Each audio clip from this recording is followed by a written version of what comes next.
ठंड का नाश्ता। आज तो मौसम में हल्की हल्की ठंड हो गई है। लगता है अब सर्दियों के कपड़े तो निकालने ही होंगे। मौसम में हल्का सा बदलाव हो गया था। जहां अब तक गर्मियों में पंखे चल रहे थे, उनकी स्पीड भी अब कम होने लगी थी। प्रीति रसोई में सबके लिए नाश्ता बना रही थी। बाकी सभी तैयार होकर नाश्ता करने टेबल पर बैठ जाते हैं। प्रीति नाश्ते में सभी के लिए आलू गोभी की सब्जी और रोटी, साथ में बूंदी का रायता लेकर आती है।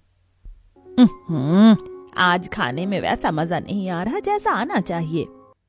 अरे बिल्कुल सही कहा, आलू गोभी की सब्जी आज कुछ अच्छी सी नहीं लग रही है। क्यों, क्या हुआ? क्या सब्जी में नमक कम ज्यादा हो गया या फिर कुछ और? स्वाद अच्छा नहीं लग रहा? कुछ ऊपर नीचे हो गया क्या? नहीं बहू, ऐसा कुछ नहीं है। सब्जी तो एकदम सही है, जैसी होनी चाहिए। लेकिन बस आजकल सब्जी रोटी खाने का इतना मन नहीं कर रहा। बिल्कुल सही कहा माँ, अब तो हल्का हल्का सर्द मौसम शुरू हो गया है। अब तो रोटी सब्जी इतनी स्वादिष्ट नहीं लगती। बिल्कुल सही कहा, लगता है अब हमें अपना ठंड का नाश्ता शुरू कर देना चाहिए, क्योंकि अब ठंड शुरू हो गई है तो हमें ठंड का नाश्ता ही करना चाहिए। हाँ बेटा, कल से तो हमारे लिए बस पराठे और गर्मा गर्म चाय बनाकर दिया कर। उसी के साथ हमारा ठंड का नाश्ता अच्छा हो जाएगा और खाने में भी मजा आएगा। जी ठीक है मम्मी जी, मैं बना दूंगी। अभी आप सब आज यही खाना खा लीजिए। उसके बाद सभी खाना खा लेते हैं और अपने अपने काम पर चले जाते हैं। वहीं दूसरी तरफ प्रीति रसोई में बर्तन धो रही थी। अभी तो ढंग से सर्दी शुरू भी नहीं हुई। अभी तो सिर्फ नवंबर की शुरुआत है और अभी से इन्होंने ठंड का नाश्ता मांगना शुरू कर दिया। अब असली मुसीबत शुरू होगी मेरी। हर साल का तो इनका यही रहता है। आखिर ऐसा क्या था जिस वजह से प्रीति घबरा रही थी? ठंड का नाश्ता बनाने में उसे क्या परेशानी होने वाली थी? अगले दिन सुबह प्रीति उठती है और सवेरे सवेरे हल्के सर्द मौसम में सभी के लिए आलू के पराठे और चाय बना देती है। वो सबसे पहले आलू को उबालती है, तब तक वहीं दूसरी तरफ आटा गूंथना शुरू करती है। सब तो बड़े मजे से गर्मा गर्म खाना खाते। काश मैं भी सर्दियों में गर्मा गर्म खाने का मजा ले पाती। सर्दियों में गर्म खाने का मजा ही अलग होता है। उसके बाद एक चूल्हे पर चाय बनने के लिए रख देती है और वहीं दूसरी तरफ सबके लिए गर्मा गर्म आलू के पराठे बनाना शुरू करती है। फिर सभी को खाना परोसा जाता है। ओहो, आलू के पराठे और चाय खाकर तो मजा ही आ गया। इसे कहते हैं असली नाश्ता। सर्दियों में तो पराठे खाने का ही मजा आता है। अजी वही तो बात है, सर्दियों में नहीं मन करता बिल्कुल भी रोटी सब्जी खाने का, वो भी सुबह सुबह तड़के तड़के। तो बस कोई बढ़िया से गरम गरम पराठे हो जाए और गरम गरम चाय के साथ, उसी में आनंद आ जाता है। बिल्कुल सही कहा माँ, गर्मा गर्म पराठे के साथ चाय पीकर तो मजा ही आ जाता है। भाभी आज तो मेरे लिए भी लंच में आप आलू के पराठे ही पैक कर देना। ठीक है, मैं अभी तुम्हारा लंच लेकर आती हूँ। इसके बाद प्रीति रिया के लिए टिफिन पैक करके लाती है और उसे दे देती है। साथ में रोहन भी अपना टिफिन लेकर काम पर चला जाता है।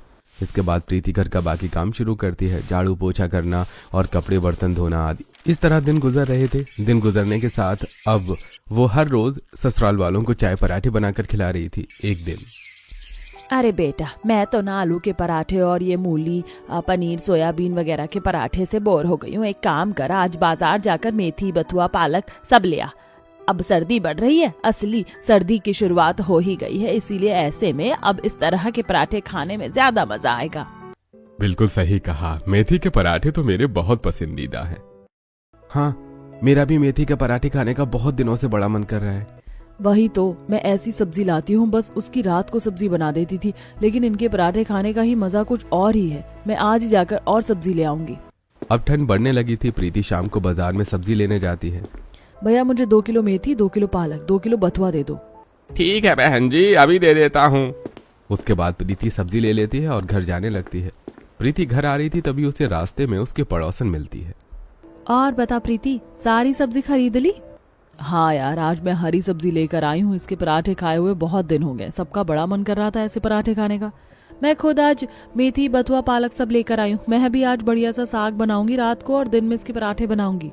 हाँ, वैसे सर्दियों में ऐसा साग खाने का ही तो अलग बात होती है। बस एक बहुत बड़ी परेशानी होती है ठंड के नाश्ते के साथ। मेरी तो समझो शुरू ही होने वाली है। सच में प्रीति, तेरे ससुराल वाले तो कुछ ज्यादा ही नाक में दम कर देते हैं। सच में, मैं तेरी जगह होती ना तो मैं ना सहती। फिलहाल तो प्रीति को ठंड के नाश्ते में कोई परेशानी नहीं हो रही थी, लेकिन आखिर ऐसा क्या था जिसकी वजह से उसे ठंड के नाश्ते से परेशानी होने वाली है? जानने के लिए चलते हैं थोड़ा आगे। अगले दिन सुबह प्रीति जल्दी उठती है क्योंकि आज उसे मेथी के पराठे बनाने थे। मुझे तो आज बड़ी ठंड लग रही है। आज तो मेरा सुबह जल्दी उठने का भी मन नहीं कर रहा था। मेरा तो मन था जरा 2 घंटे और रजाई तान कर सो जाती।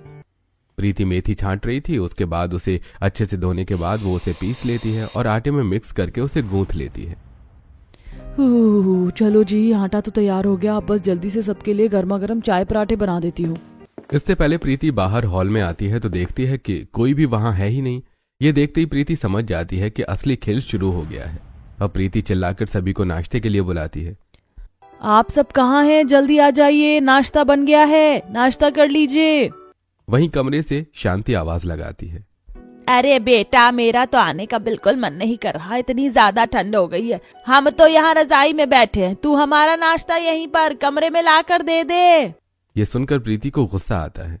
बस इसी बात का डर था मुझे, कब ये लोग बिस्तर पकड़ेंगे सर्दियों में और कब मेरी परेशानियां बढ़नी शुरू हो जाएंगी। इन लोगों ने तो मेरी नाक में दम किया हुआ है। इनका हर साल का यही है, हल्की सी ठंड शुरू होती है कि बिस्तर पकड़कर पूरा दिन वहीं पड़े रहते। चल प्रीति, अब शुरू हो जा अपने फिर से गधा मजदूरी करने में। अब प्रीति रसोई में जाती है और गुस्से में सभी के लिए मेथी के पराठे और चाय बनाकर सबको उनके कमरे में देकर आती है। अरे बेटा, पराठे तो ठंडे हो गए, एक साथ इतने सारे पराठे मत लेकर आ। एक काम कर दो, गर्मा गर्म एक एक पराठा लेकर आ, तभी तो खाने का असली मजा आएगा।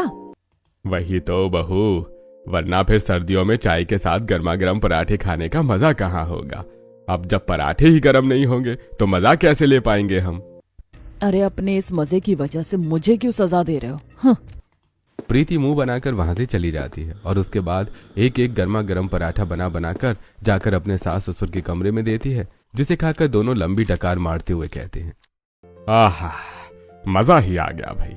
सर्दी में एक तो गर्मा गर्म पराठे चाय के साथ, ऊपर से बिस्तर में कंबल में बैठकर खाने में तो मजा 2 गुना हो जाता है। हाँ बहू, अब सर्दी बहुत ज्यादा शुरू हो गई, हमसे तो रजाई से बाहर नहीं निकला जाएगा, वो भी इतनी सुबह सुबह ठंड में।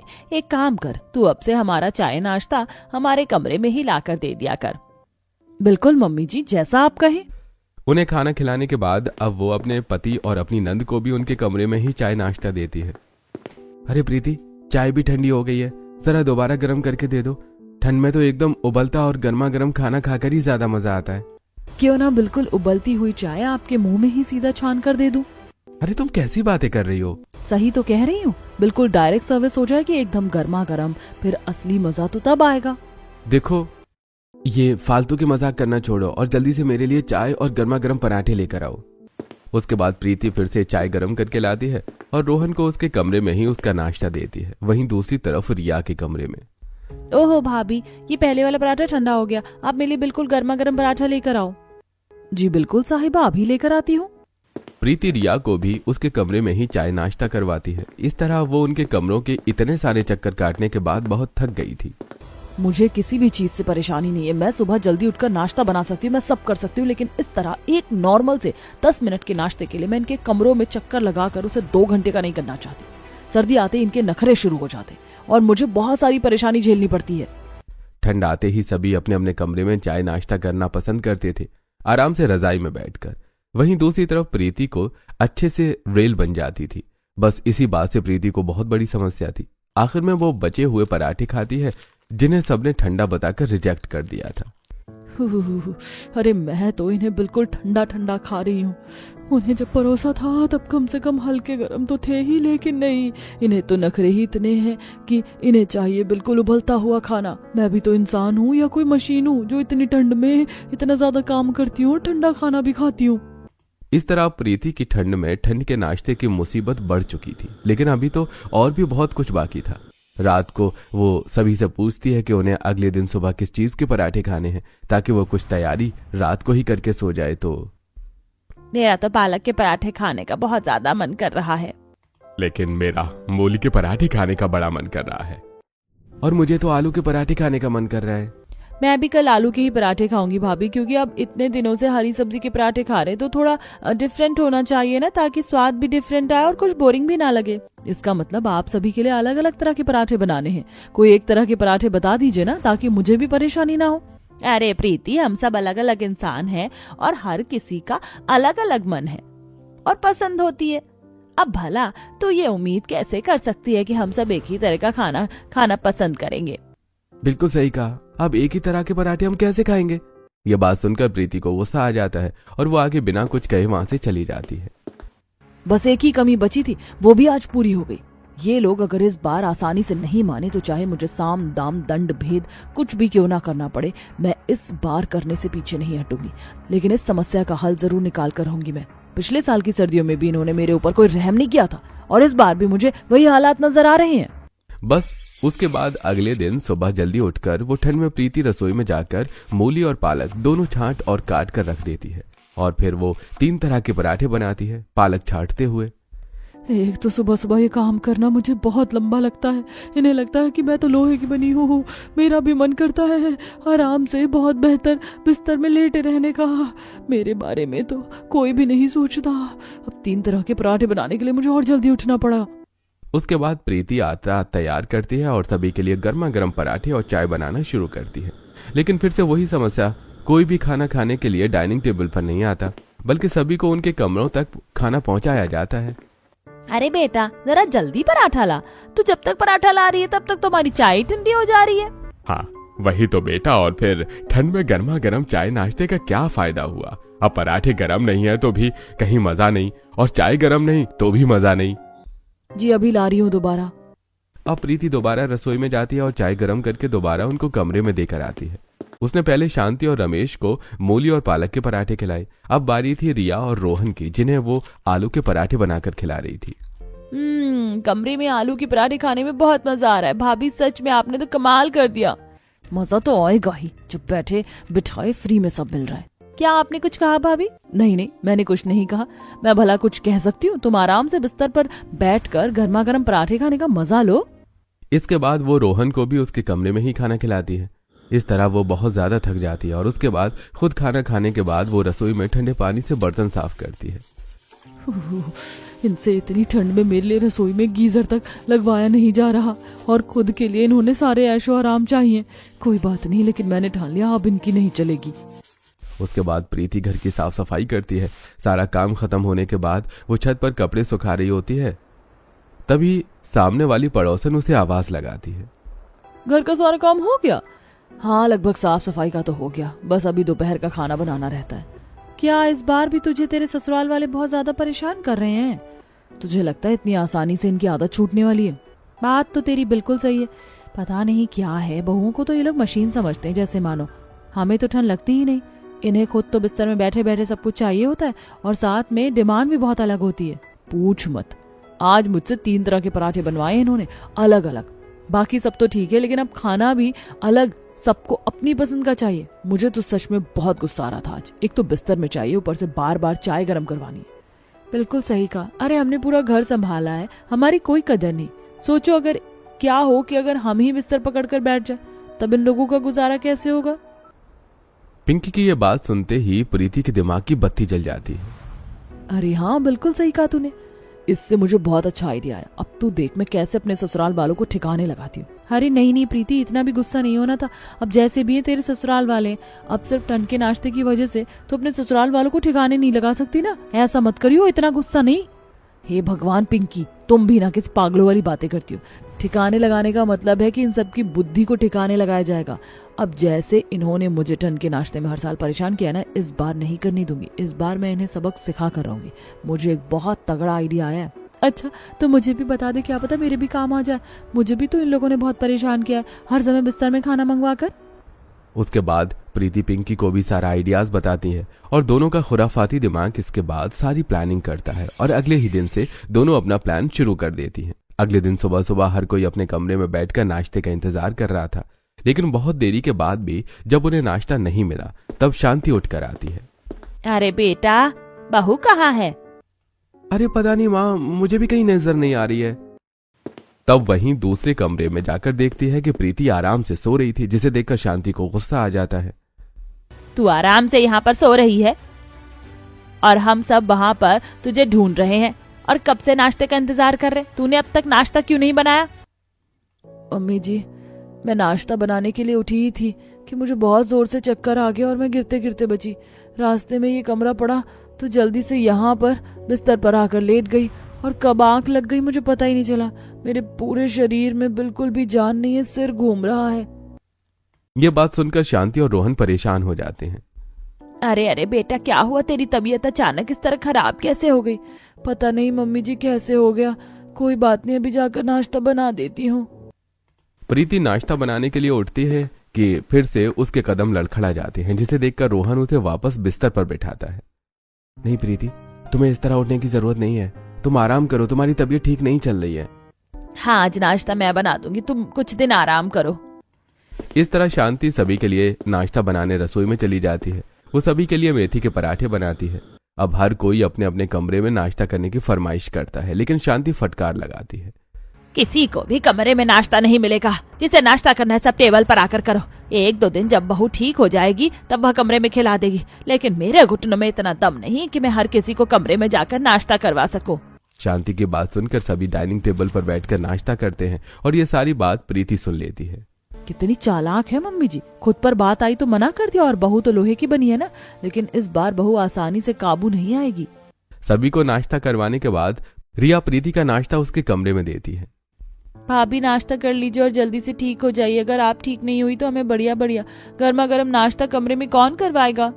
मेरी इस खड़ूस नंद को जरा सी भी शर्म नहीं आती, सिर्फ अपने फायदे की बात करे, मेरी तबीयत खराब होने पर भी। उसके बाद प्रीति अपने कमरे में बैठकर नाश्ता करती है। आज तो ससुराल में प्रिंसेस ट्रीटमेंट मिलने के बाद मजा ही आ गया। इस तरह अगले 1-2 दिन तक प्रीति अपने बीमार होने का बहाना बनाती है, जिसकी वजह से शांति को ठंड का नाश्ता बनाना पड़ रहा था। एक दिन, अरे भगवान, तुम भी हर रोज वही सेम नाश्ता बनाकर दे देती हो। कभी कुछ अलग तरह के पराठे तो बना लिया करो। अरे मेरे बस की नहीं है हर रोज अलग अलग तरह का कुछ बनाने का। अब मैंने सबके लिए आलू के पराठे बनाए हैं तो खा लो ना। कौन सी मुसीबत आन पड़ रही है? मुसीबत तो कोई आन नहीं पड़ रही ना, लेकिन स्वाद तो खराब हो रहा है हर रोज सेम चीज खाकर। हाँ मम्मी, अब हर रोज एक ही तरह के पराठे खाने की आदत नहीं है ना, तो मन बड़ी जल्दी ऊब जाता है। हाँ मम्मी, मुझे भी पालक के पराठे की बहुत याद आ रही है। बहुत दिन हो गए, पालक और मूली के पराठे बना दो। अच्छा ठीक है, बोर तो मैं भी हो गई हूँ, कल बना दूंगी। उसी दिन शाम को जब प्रीति रात का खाना बनाती है तब उसे काम करता हुआ देखकर शांति बड़ी खुश हो जाती है। अरे लगता है बेटा तेरी तबीयत बिल्कुल ठीक हो गई, यानी कल से सुबह नाश्ता तू बना सकती है। चलो अच्छी बात है, मैं तो 2-3 दिन में ही नाश्ता बनाकर परेशान हो गई। इतनी ठंड में बड़ा मुश्किल होता है काम करना। अब मैं आराम से बिस्तर में बैठकर खाना खाऊंगी। कितनी चालाक है मेरी सास, जब वही काम खुद कर रही है तो ठंड लग रही है, और मैं करूँ तो मुझे कुछ नहीं होता। लगता है इतने दिनों में इनकी अकल ठिकाने नहीं आई। मन में ऐसा सोचते हुए प्रीति शांति से कहती है, तबीयत तो मेरी मम्मी जी ऐसी ही है, कोई बात नहीं, मैं कल कोशिश करूंगी सबके लिए नाश्ता बनाने की। अब अगले दिन सुबह फिर से सभी अपने कमरे में नाश्ता का इंतजार करते रह जाते हैं, लेकिन जब नाश्ता नहीं आता तब शांति उठकर प्रीति के कमरे में जाती है तो देखती है कि प्रीति अभी तक बिस्तर में ही लेटी हुई है। क्या बात है बहू, लगता है 2-3 दिन तूने रसोई का काम क्या छोड़ दिया। तू तो आलसी और कामचोर हो गई। लगता है तेरा भी सर्दी में बिस्तर छोड़ने का मन नहीं कर रहा। ऐसा मत कहिए मम्मी जी, मैं बिल्कुल भी आलसी नहीं हूँ। इतने सालों से आप लोगों को झेल रही हूँ। क्या कहा? अरे मेरे कहने का मतलब है, मैं हर साल आप सभी के लिए इतना काम करती हूँ, लेकिन इस बार मेरी तबीयत बिल्कुल ठीक नहीं लग रही। अरे अब क्या हो गया? कल तक तो बिल्कुल ठीक लग रही थी तू। बस वही मासिक वाली समस्या हो गई है माँ जी। इस बार कुछ ज्यादा ही बुरा हाल हो रहा है और दर्द भी बहुत ज्यादा है। कमजोरी की वजह से चक्कर आ रहे हैं। आज मैंने जाकर काम करने की कोशिश की लेकिन नहीं हो सका। आप बस सुबह का नाश्ता संभाल लीजिए, सबको जाने में लेट हो रहा है, बाकी घर का काम मैं कर लूंगी। अच्छा ऐसी बात है, ठीक है बहू, कर लेती हूँ, कुछ ही दिन की बात है। और मेरा नाश्ता मम्मी जी आप कमरे में ही भिजवा देना। उसके बाद शांति रसोई में जाती है और सभी के लिए मूली के पराठे बनाती है। अरे यार, ठंड में तो काम करने में हालत टाइट हो जाती है, ऊपर से इतना ठंडा ठंडा पानी, और मुझे तो ठंड में खाना बनाने में बहुत आलस आता है। उसके बाद वो चाय नाश्ता बनाती है। वो सबसे पहले प्रीति को कमरे में नाश्ता देकर आती है। मम्मी जी नाश्ता तो पूरी तरीके से ठंडा हो गया। वैसे ठंडा नाश्ता ठंड में करने में मजा थोड़ी आता है। अरे बेटा, अब जैसा भी बना है खा लेना। क्या ठंडा क्या गरम, सब एक जैसा ही होता है। ऐसा कहकर शांति अपना पल्ला झाड़ते हुए वहां से 9-11 हो जाती है। देखा, जब खुद पर बात आई तो कितनी आसानी से पल्ला झाड़ दिया, और मुझे कैसे जीने के 10 चक्कर कटवाते थे। बाकी सभी के साथ बैठकर शांति नाश्ता कर रही थी। अब अगले दिन भी ऐसा ही होता है। जब शांति को नाश्ता बनाना पड़ा तो ठंड में उसे एक्स्ट्रा काम नहीं हुआ, तो उसने सादे पराठे बनाकर सबको परोस दिए। क्या मम्मी, सादे से पराठे बना दिए, इन्हें खाने में क्या मजा आएगा? बिल्कुल, किसी और टाइप के पराठे होते तो मजा आ जाता। अरे इन्हें देखकर तो मजा खराब हो गया। अरे मेरे बस की नहीं है अलग अलग तरह का खाना बनाना। चुपचाप से जो बना है खा लो, वरना ये भी नहीं मिलेगा। जिसे जो खाना है खुद बनाओ और खा लो। एक तो सुबह का ठंड का नाश्ता बनाओ, ऊपर से सब लोगों की इतनी फरमाइश है। इस तरह शांति सभी को फटकार देती है। आज तो शांति प्रीति को कमरे में नाश्ता देना भी भूल जाती है। तब प्रीति खुद आकर रसोई में नाश्ता लेती है। अरे बेटा, मैं तेरा नाश्ता तो बनाना ही भूल गई, मुझे याद ही नहीं रहा। कोई बात नहीं मम्मी जी, मैं खुद बना लूंगी। इतना कहकर शांति वहां से चली जाती है और प्रीति अपना नाश्ता खुद बनाने लगती है। तब प्रीति मुस्कुराते हुए कहती है, देखा, 1 हफ्ता भी नहीं हुआ और कैसे मम्मी जी को नानी याद आ गई। उसके बाद अगले 2-4 दिन तक ये सिलसिला जारी रहता है। अब शांति सभी के लिए सुबह ठंड में चाय नाश्ता बनाकर परेशान हो गई, इसलिए वो अब हर किसी को सादे पराठे ही देती थी। अगले कई दिनों तक यही चलता है। शांति सबका नाश्ता बना देती है, लेकिन प्रीति का नहीं। तब एक दिन प्रीति उठकर आती है और देखती है कि सब नाश्ता करके जा चुके थे। आज भी मम्मी जी आपने मेरा नाश्ता नहीं बनाया। नहीं, मैं बनाना भूल जाती हूँ, जाकर खुद बना लो। वाह मम्मी जी, देखा, दिखा दी ना आपने असलियत। 1 हफ्ता आपको नाश्ता क्या बनाना पड़ा, आपने सबको खिला दिया, लेकिन मेरे लिए 2 पराठे तक बनाकर नहीं रखे। अरे शाम का तो वैसे भी मैं ही करती हूँ। मैंने ऐसा इसीलिए किया क्योंकि मुझे सब पता है कि तू ये सब ड्रामा कर रही है। मैंने कल तुझे आराम से पड़ोसन के साथ हंसते खिलखिलाते हुए बात करते हुए देखा था। और जब तू घर का बाकी का काम और रात का खाना पानी कर सकती है, तो सुबह ठंड का नाश्ता क्यों नहीं बना सकती? पता भी है मुझे कितनी परेशानी होती है। प्रीति ताली बजाते हुए कहती है, वाह मम्मी जी वाह, आपने तो कमाल कर दिया। बिल्कुल सही कहा, आपको तो परेशानी होती है लेकिन मुझे नहीं होती है ना? मैं तो मशीन हूँ ना, या फिर लोहे की बनी हूँ। अरे अगर तुझे भी परेशानी होती है तो इसका मतलब तू हमारे लिए खाना नहीं बनाएगी, बीमारी का बहाना बनाएगी। तू इस घर की बहू है, हमें खाना खिलाना तेरी जिम्मेदारी है। और इतने सालों से मैं अपनी जिम्मेदारी अच्छे से ही निभा रही हूँ, चाहे सर्दी हो या गर्मी, चाहे बुखार हो या कैसी भी तबीयत हो। मैंने हमेशा अपना कर्तव्य निभाया है। मैंने बीमारी का बहाना किया, लेकिन आपको सिर्फ एक बात समझाने के लिए किया। आप हर बार सर्दी में बिस्तर में बैठकर खाना खाते हैं। क्योंकि हमें बहुत ठंड लगती है, इसीलिए रजाई में बैठते हैं। आपको तो इतनी ठंड लगती है, लेकिन आपने कभी सोचा नहीं कि मुझे भी ठंड लगती होगी। मुझे गर्मा गर्म खाना खिलाने के लिए कितने चक्कर काटने पड़ते हैं। कभी कहते हो पराठा गर्म नहीं है, कभी कहते हो चाय गर्म नहीं है, फिर मैं दोबारा गर्म करती हूँ। मुझे किसी भी चीज से परेशानी नहीं है, लेकिन आप लोग सिर्फ नाश्ता करने के लिए 15 मिनट तो बाहर आ सकते हैं ताकि मेरा काम आसान हो सके। जब आपकी बारी आई तो आपने कितनी आसानी से सबको फटकार कर डाइनिंग टेबल पर बुला लिया। मैं भले इस घर की बहू हूँ, लेकिन इंसान हूँ और इस परिवार का हिस्सा हूँ, तो क्या मेरे बारे में सोचना आप सबका फर्ज नहीं बनता? प्रीति की यह सब बात सुनकर शांति के पास कोई जवाब नहीं रहता। आप लोग अलग अलग तरह के हर रोज पराठे खाते हैं, मैंने उसके लिए भी कभी मना नहीं किया। ठंड का नाश्ता बनाने में आपको कितनी परेशानी हुई, तो ऐसी मुझे भी होती है। तो क्या आप सर्दी में मेरे लिए भी थोड़ा आसान करने में मेरी मदद नहीं कर सकते? तो बिल्कुल सही कह रही है बहू, मुझे माफ कर दे। अब से मैं तेरे साथ हूँ, एक छोटा सा बदलाव ही तो करना है, मैं करूंगी। अब अगले दिन प्रीति नाश्ता बनाती है और सभी शांति को कमरे से बाहर डाइनिंग टेबल पर नाश्ता करने के लिए बुलाती है। बहुत मुश्किल से सभी मुंह बनाकर आते हैं। क्या मम्मी, आज आप थोड़ी खाना बना रही हो? भाभी हमारा नाश्ता आप हमारे कमरे में दे दो, बहुत ठंड है। वैसे भी इतने दिनों से मुझे बहुत परेशानी हुई है। अरे बिल्कुल सही बात है, बहू रजाई में बैठकर खाना अच्छा होगा। किसी को बिस्तर पर खाना नहीं मिलेगा। जिसे खाना है यहाँ खाओ, वरना भूखे रहो या खुद लेकर जाओ। लेकिन बहू तुम्हारी गुलामी नहीं करेगी। आगे पीछे रहकर पता भी है उसे कितनी परेशानी होती है। वो भी तुम्हारी तरह इंसान है, उसे भी ठंड लगती है। अब से ठंड का नाश्ता यहाँ डाइनिंग टेबल पर ही आकर खाया जाएगा, चाहे कितनी भी सर्दी क्यों ना हो। सभी को बात माननी पड़ती है और दोनों सास बहू हाई फाई करते हैं। अब से सभी को ठंड का नाश्ता डाइनिंग टेबल पर ही करवाती है और इस तरह पायल की समस्या ठंड के नाश्ते में थोड़ी आसान हो जाती है।